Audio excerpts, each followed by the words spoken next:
Hi guys.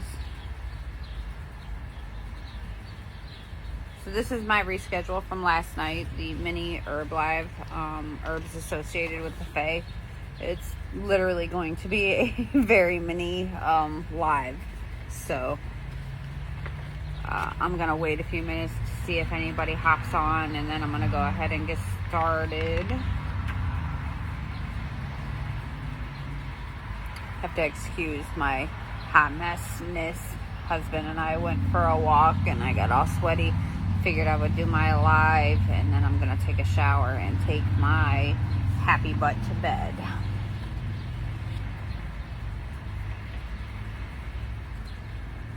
Working on getting back into the gym this week so I can figure things out. Just went to the doctor and had blood work done. My blood work looks great.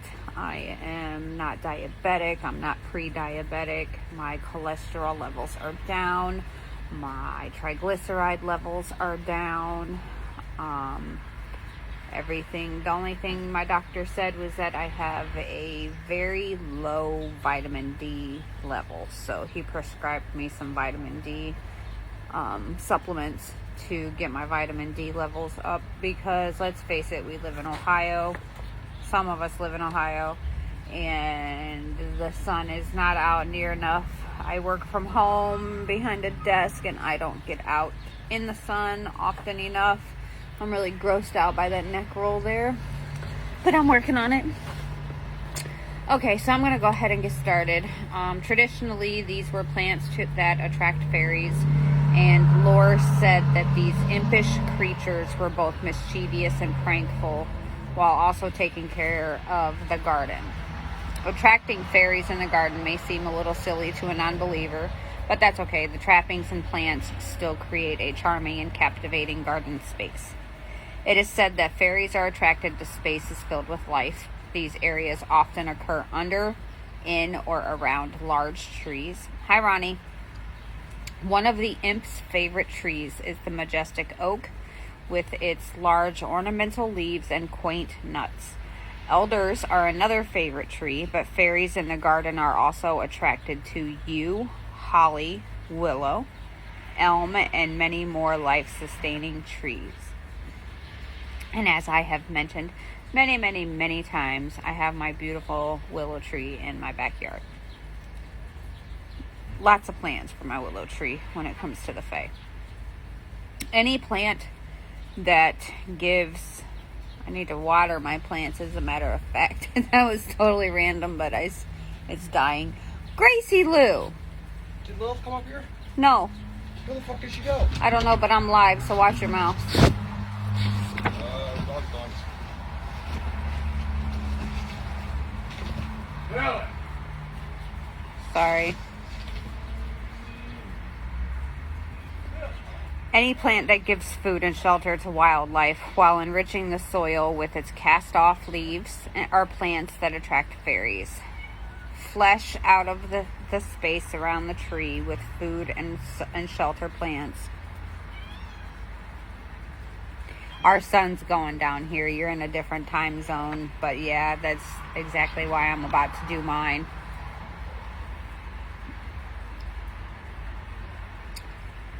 Flesh out the space around the tree with food and shelter plants. In this way, you are building a tree guild whose primary purpose is to attract magical fairies. Trees are the core... Hi, Crystal. Trees are the core of a garden to attract sprites, but there are more plant ideas for a fairy garden. My dog's in trouble. She ran off. What flowers to plant in a fairy garden? Large flowered plants give visions of fairies, using them as parasols or upside down to catch dew and bathe in. Even foliage has its role in the fairy garden, creating shadows and hiding spaces for shy fairies. Any plant that attracts... Wait until I'm done. Please and thank you.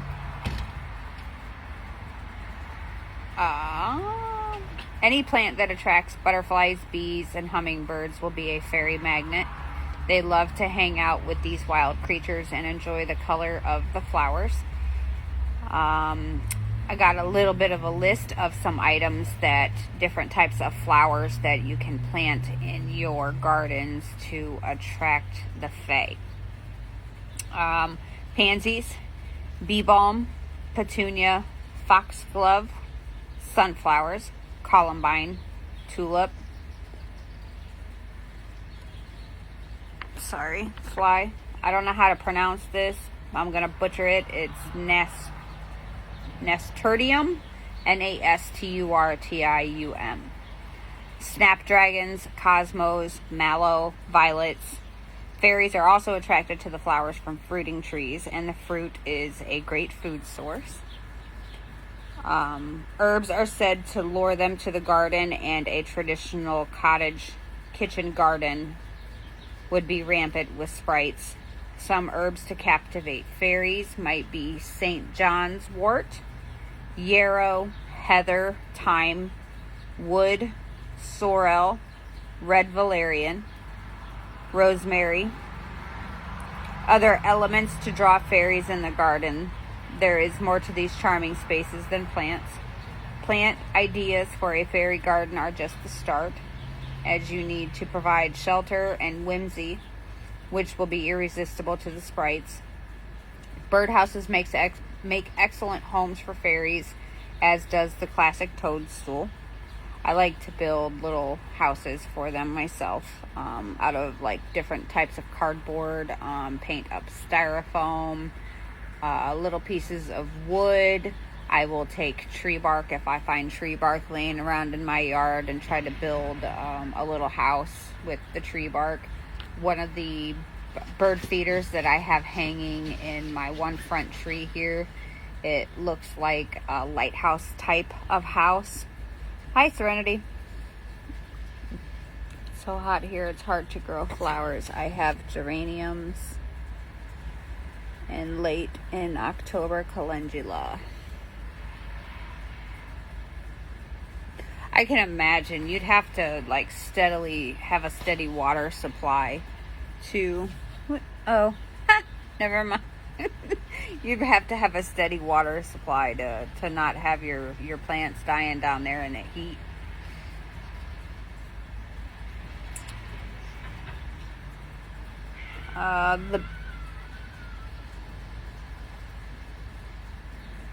The bird houses can be fake or they can be real birdhouses. Gracie, stop it.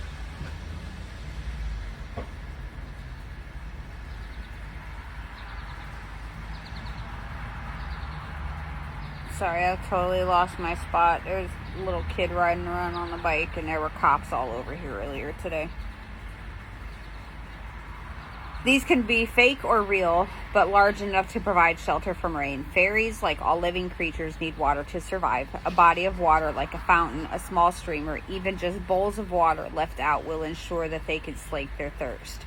Statuary that honors elves, fairies, gnomes, and other natural magical folk will make fairies feel comfortable in the space, keep the garden filled with life-sustaining and affirming items, and emphasize the natural. Fairies are very nature-oriented and would be attracted to your efforts and set up homesteads near you in no time. Oh, you can have some of the rain that's been here the last couple of days, Ronnie. It's brutal here in Texas. It's like 107 today and same tomorrow, so I had to bring my blueberry plant inside. I heard that the Midwest and the South was going to be experiencing some pretty brutal and dangerous heat over the next 3 or 4 days, I believe it was. I saw it on the news this morning, so my thoughts and try to send some of this little bit of wind that we have down to you guys to try to keep you cooled off. That's rough. And then the last little bit that I've got for you guys is planting a fairy garden. Fairies love nature in general, but they are especially drawn to flowers. Oh, I bet. I used to live in Spring, Texas for a little bit, which is down by the Houston area. And the year that I lived down there, we had a lot of flooding down there, and it flooded so bad. I was at work when they started shutting everything down for the floods, and I left my job to go home, and I couldn't make it home because they had everything blocked off due to the flood. So I parked my car where the flood was not. I locked my car up. I grabbed my stuff because it hadn't flooded into my house yet. It was almost porch level with my front porch at my house down there. And I had to walk and wade through the flood waters, and it scared the living hell out of me because it was mucky. Gracie, stop, bro. It was mucky. Stop it. Right now. Stop. It was mucky, muddy water. And stop. I didn't know what the hell was in it, so it kind of scared the living hell out of me. Go on, go inside.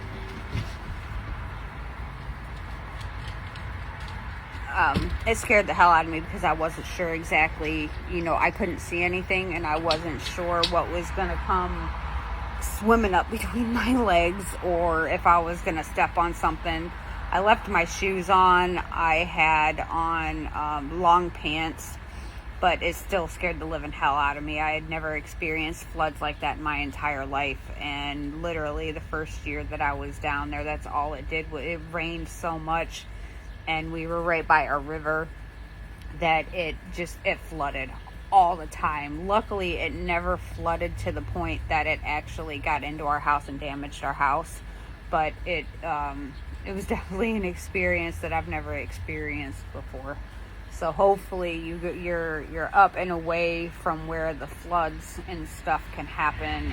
Being down in Spring in the Houston area, you're getting everything from northern Texas going down, from Dallas and stuff, flowing down all the way down to Houston. And that's exactly what was happening that day. We were getting everything that was from up in the northern part of Texas that came down to the southern part of Texas, and we got hammered pretty hard.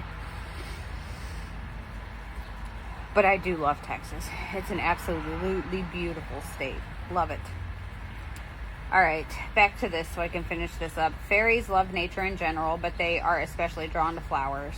Sometimes flowers are useful to fairies, but sometimes they just like curling up inside a blossom to sleep the day away.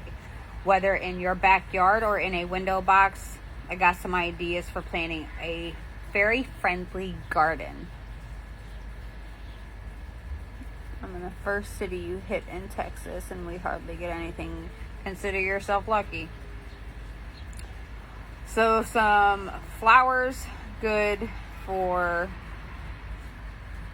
or not just flowers, but things to add into a fairy garden to appease the fairies and be more inviting for them. There's the bluebell. Some fairies are summoned by ringing of the bluebells. There's the daisy. Wearing a daisy chain will protect you from fairy tricks. Foxglove. Fairies use these flowers to make hats and gloves. If you look closely, you'll see tiny spots on the blossoms, which they say are fairy fingerprints. Jasmine. It's a sweet scented flower that attracts fairies from all around the world. Marigold. To see invisible fairies, pick a marigold, swirl it in some water, and dab a few droplets on your eyelids. Pansies. Many fairies use this flower to make love potions. Primrose. Put some on your porch to let fairies know they're welcome in your home. Pussy willow. The soft, silky pods make perfect fairy pillows. Rocks. Fairies are attracted to all kinds of shiny stones like agate, quartz, or crystal. Use them to decorate your garden and give the little ones a place to sit. And last but not least, shiny things. Fairies love to look at their reflection, so include shiny things like a mirror or a dish of water in your garden design. So that's what I have for you guys in regards to flowers and herbs and trees and such associated with fairies. Different things that you can plant in your fairy gardens to help attract the fae. How they use the plants, how the fae use the plants for different various things. I'm hoping that by next year, I would love to be able to construct an entire fairy garden with you guys, kind of like a step-by-step type of thing. Maybe next year we can do that, whether I do that in Unseen or I do it in Witch's Owl. It's something that I would definitely love to do for you guys, with you guys, I should say. I had the idea of anybody who wanted to be or have something to signify them in my fairy garden, whether it be a flower, whether it be fairy statuary, anything to help decorate a fairy garden.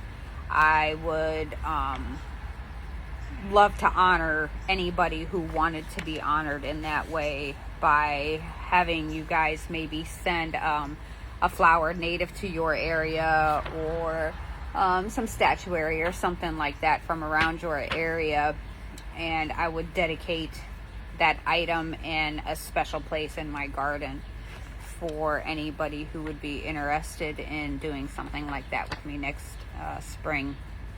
I plan to get started on expanding on the fairy garden, not just my fairy garden here in the front, but I want to get that area around my willow tree perfected, and probably put a fence around it because my dog likes to go up in there and dig. So I'm most likely going to have to put a fence around my willow tree to keep my dog out, and that is where I want to put the majority of, hi Jody, of my fairy garden is back around my willow tree.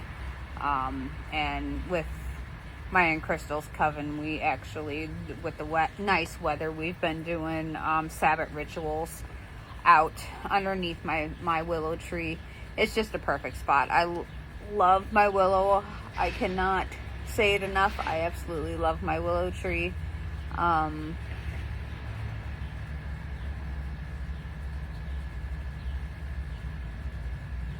I don't know. I don't even know what else to say about it. I love my willow tree. That's all I can really say about it. And I plan to do everything I can to preserve it for as long as I can. And if and when I move out of this house, I'm going to try to find another place that has a willow tree, because it is just something that I have absolutely fallen in love with and couldn't picture not having one for the rest of my life. So if you guys don't have anything else to add, or any questions or anything like that, I'm gonna hop off of here so I can go finish my evening. I apologize about it. Definitely is. I apologize for having to reschedule last night. I had an important matter that I had to attend to last night that was not able to be put off. So I apologize for rescheduling, but I wanted to get that done tonight for you guys. I think my next live is talking about llamas, which is August 1st is llamas, and I will be doing the live, I believe, on July 31st, I think. Yeah.